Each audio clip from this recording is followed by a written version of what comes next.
اسلام کے پہلے خطیب کے ساتھ مشرکین مکہ کی بدسلوکی۔ صدیق اکبر ہی کو دیکھیے، ابھی اسلام کا آغاز تھا، صرف چند آزمی مسلمان ہوئے تھے، مکے کی بستی کافروں سے بھری پڑی تھی۔ حضرت ابوبکر صدیق رضی اللہ تعالی عنہ حضور اکرم صلی اللہ علیہ وسلم کی محبت سے سرشار تھے۔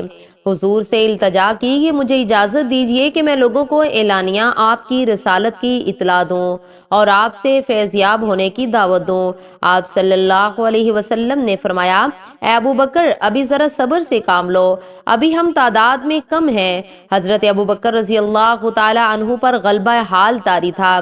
انہوں نے پھر اصرار کیا، حتیٰ کہ حضور صلی اللہ علیہ وسلم نے اجازت دے دی۔ حضرت ابوبکر صدیق رضی اللہ تعالی عنہ نے بے خوف و خطر لوگوں کو اللہ اور اس کے رسول کی طرف دعوت دی۔ حافظ ابن کثیر لکھتے ہیں، حضور صلی اللہ علیہ وسلم کی بعثت کے بعد حضرت ابوبکر پہلے خطیب ہیں جنہوں نے لوگوں کو اللہ اور اس کے رسول کی طرف بلایا۔ مشرکین مکہ آپ پر ٹوٹ پڑے، آپ کو سخت پیٹا اور روندا۔ عقبہ بن ربیعہ نے آپ کے چہرے پر بے تحاشا تھپڑ مارے۔ آپ قبیلہ بنو تمیم سے تھے۔ آپ کے قبیلے کے لوگوں کو خبر ہوئی تو وہ دوڑے آئے، مشرکین سے انہیں چھڑا کر ان کے گھر چھوڑ آئے۔ حضرت ابوبکر رضی اللہ تعالی عنہ بے ہوش تھے اور لوگوں کا خیال تھا کہ وہ جانبر نہ ہو سکیں گے۔ وہ دن بھر بے ہوش رہے۔ جب شام ہوئی تو آپ کو ہوش آیا۔ آپ کے والد ابو قحافہ اور آپ کے قبیلے کے لوگ آپ کے پاس کھڑے تھے۔ ہوش آتے ہی پہلی بات انہوں نے یہ کہی کہ رسول کہاں ہے اور کس حال میں ہے۔ ان کے قبیلے کے لوگ سخت برہم ہوئے اور انہیں ملامت کی کہ جس کی وجہ سے یہ ذلت اور رسوائی تمہیں اٹھانی پڑی اور یہ مار پیٹ تمہیں برداشت کرنی پڑی، ہوش میں آتے ہی تم پھر اس کا حال پوچھتے ہو۔ ان عقل کے اندھوں کو کیا خبر تھی کہ ان کی خاطر سختیاں جھیلنے میں جو لذت ہے وہ دنیا داروں کو پھولوں کی سیج اور بستر پر حاصل نہیں ہوتی۔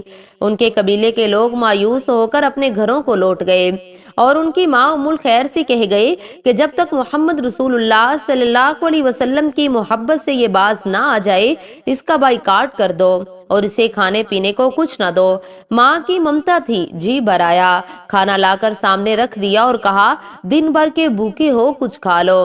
حضرت ابوبکر صدیق رضی اللہ تعالی عنہ نے کہا، ماں، خدا کی قسم میں کھانا نہیں چکھوں گا اور پانی کا گھونٹ تک نہیں پیوں گا جب تک حضور صلی اللہ علیہ وسلم کی زیارت نہ کر لوں۔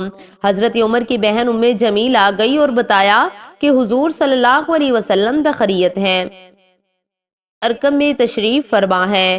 حضرت ابوبکر رضی اللہ تعالی عنہ زخموں سے چور تھے، چلنے کے قابل نہ تھے، اپنی ماں کا سہارا لے کر بارگاہ رسالت میں حاضر ہوئے۔